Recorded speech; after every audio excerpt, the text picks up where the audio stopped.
si le dernier pendant de l'activité, c'était l'activité de la formation, notamment de la formation initiale pour nos apprentis.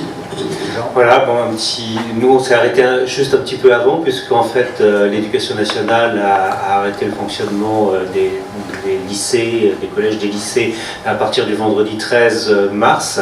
Donc le lundi 16, on était encore un peu dans l'hésitation, parce qu'on n'est pas éducation nationale, mais on dépend bien du ministère du Travail. Pour autant, donc, on a arrêté la formation en cours de journée le lundi, et puis le 17, toute l'activité d'organisation s'est arrêtée. Donc la première semaine, ça a été vraiment la réadaptation de l'enseignement pour pouvoir continuer à envoyer du contenu de formation aux jeunes. Donc on est à 1420 apprentis au CFA. Le suivi a été assez régulier. Grosso modo, 95% des jeunes se sont connectés sur notre plateforme de formation. Les formateurs ont adapté plus ou moins leur contenu de formation pour que la formation puisse se suivre, mais c'était pas très évident, ça s'est fait vraiment à l'arrache.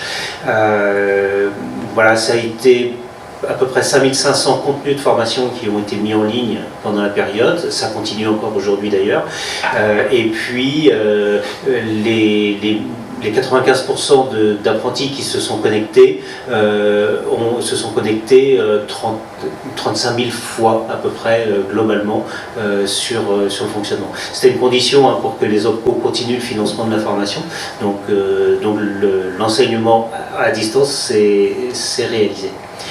Depuis mi-mai, on retrouve les apprentis, donc de manière ponctuelle. Ça a d'abord été les deuxièmes années qui sont revenus pour compléter des notes, puisqu'il n'y a pas d'examen cette année. Ils ont leur diplôme sur livret scolaire. Donc nous, en apprentissage, on ne voit pas beaucoup de semaines les jeunes. Donc ils pouvaient manquer un certain nombre de notes pour pouvoir jurifier sur l'obtention du diplôme ou pas. Et donc la première série de retours au CFA, ça a été des deuxièmes années pour lesquelles il manquait quelques notes pour pouvoir compléter les livrets de scolarité. Et puis donc là ça c'est fait, on a transmis les données au jury académique pour la délivrance des diplômes.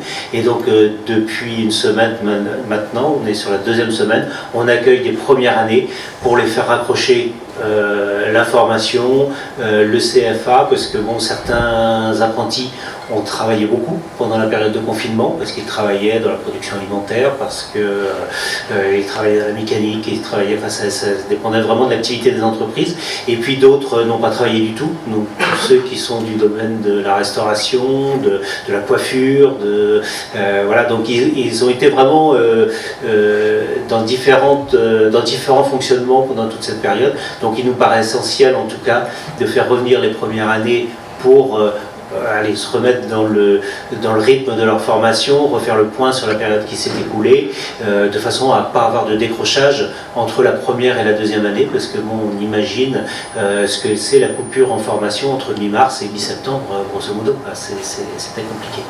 Donc voilà un petit peu le fonctionnement. Bon, on a plutôt des bons retours. Voilà, mais ça n'a pas été simple en tout cas d'adaptation. Et deux rendez-vous importants qui sont nos journées portes ouvertes virtuelles. Voilà, tout à fait. Le 24 juin, et puis le virtuel c'est bien, mais le physique c'est pas mal non plus.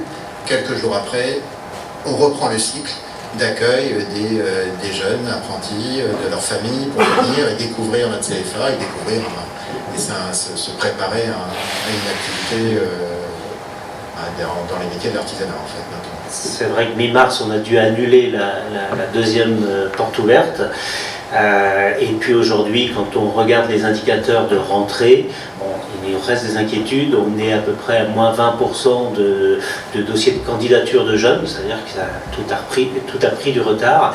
Et on est à moins 35% d'engagement des entreprises avec les jeunes, c'est-à-dire que les entreprises attendent aussi de voir quelle sera l'activité, comment est-ce que ça va repartir, quelles seront les mesures barrières nécessaires en entreprise avant de se dire on accueille des jeunes, parce que c'est pas forcément simple non plus de se dire voilà, je vais avoir un ou deux jeunes dans ma cuisine, dans mon garage, etc. pour les former, alors qu'on a besoin de leur expliquer en proximité les gestes professionnels. Voilà.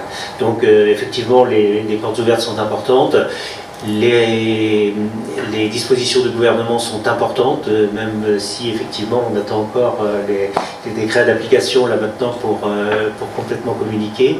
Mais en tout cas, ce sont des gestes importants qui ne remplaceront pas l'activité de l'entreprise pour prendre la décision, mais qui seront quand même des déclencheurs de décision à un certain moment pour avoir des apprentis, pour former des apprentis l'année prochaine.